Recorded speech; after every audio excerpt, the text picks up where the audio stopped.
Alô, pessoal, olá. Então, estamos iniciando aqui uma gravação, uma questão aqui de custo de oportunidade, certo? E, na verdade, também é uma questão que envolve vantagens comparativas de maneira implícita, vantagem absoluta, ok? Então, é uma questão do ENAD, 2006, fala assim, ó. Suponha que a tabela abaixo representa a produção diária de vinho e de tecido de um trabalhador da Inglaterra e em Portugal, no século XVIII. Correto?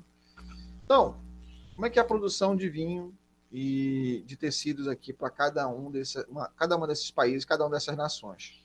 Inglaterra tem produção de vinho de 2 barris, enquanto a produção na Inglaterra de tecidos é de 4 peças. Barris de vinho, 2 peças, 4 unidades de peça de tecido. A custo de oportunidade, nós estamos falando aqui, de produção. Portugal tem uma produção de vinho de 1 barril. Né? Isso aqui é a unidade de produção por trabalhador, entenda.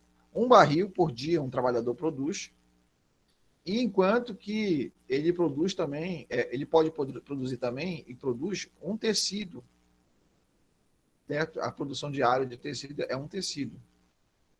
Então, um trabalhador produz 1 barril e uma peça de tecido. Né? Isso, outro trabalhador produzindo a peça de tecido. Então, na verdade, está relacionando aqui a custo de oportunidade. Custo de oportunidade de produção de vinho e tecido para diário em Portugal e Inglaterra. Observa. Então, com base na tabela, é possível afirmar que a Inglaterra tem vantagens comparativas em ambos os bens. Na verdade, a Inglaterra tem vantagens absolutas, né? B, mas vamos lá. B. Em condições de livre comércio entre os dois países, a competição de produtos ingleses inviabilizará a produção em Portugal. Nada a ver, né, pessoal? Na verdade, não interfere na produtividade da outra nação o fato de eles produzirem mais, né? Em vantagens absolutas. C. Seria imperativo que Portugal procurasse proteger sua produção de tecidos, que é a mais ameaçada pelos ingleses. Também realmente vai para outro campo que não é a nossa questão, iria para um campo político. Né? D. Uma vez estabelecido o livre comércio, a Inglaterra irá especializar-se na produção de tecidos e Portugal na de vinhos. Vamos para a letra E, finalmente a letra E, que nos diz o seguinte: desde que cada país se especialize na produção de um bem, qualquer escolha é igualmente vantajosa para ambos. Será que é verdade isso? Quando nós falamos de vantagem absoluta e vantagem comparativa?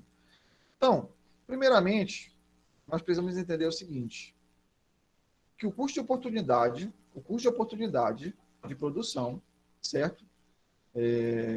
De 1 barril de vinho para a Inglaterra é igual a 2 peças de tecido, ok? Custo de oportunidade de produção de 1 barril para a Inglaterra é igual a 2 peças de tecido. Agora, para Portugal, o custo de oportunidade de produção de 1 barril de vinho é uma peça de tecido. Como Portugal possui o menor custo de oportunidade para a produção de vinho, Portugal possui vantagem comparativa na produção desse bem. Certo? Para a produção de uma peça de tecido, o custo de oportunidade da Inglaterra é de meio, 1/2. Meio barril e o de Portugal, 1 barril. Meio para a Inglaterra e 1 para Portugal. Como a Inglaterra possui o menor custo de oportunidade, ela tem vantagem comparativa na produção de tecidos. Essa que é a questão. Então, olha o que nós vemos aqui. Ó. Observem aí. Inglaterra e Portugal. Se você for comparar a produção de vinho e de tecidos, você vai ver vinho 2/1, tecidos 4, né? se você for pensar em vantagens absolutas. Mas se você for relacionar a vantagem comparativa, você vai perceber o seguinte, que para a produção de uma peça de tecido, Portugal possui vantagem comparativa na produção de vinho, né? De vinho. Se você for pensar relacionando a produção de dois bens. Né? Para a produção de uma peça de tecido, cuja oportunidade da Inglaterra é de meio de barril e de Portugal um barril. Como a Inglaterra possui menor custo de oportunidade, ela tem vantagem comparativa na produção de tecidos. Então, a vantagem comparativa da Inglaterra é na produção de tecidos. Né? Essa é a vantagem comparativa dela. Se você for pensar em vantagem comparativa, pessoal, eu não estou falando de vantagem absoluta. É óbvio que a Inglaterra tem uma certa vantagem absoluta na produção dos dois bens, mas nós estamos falando aqui de vantagem comparativa.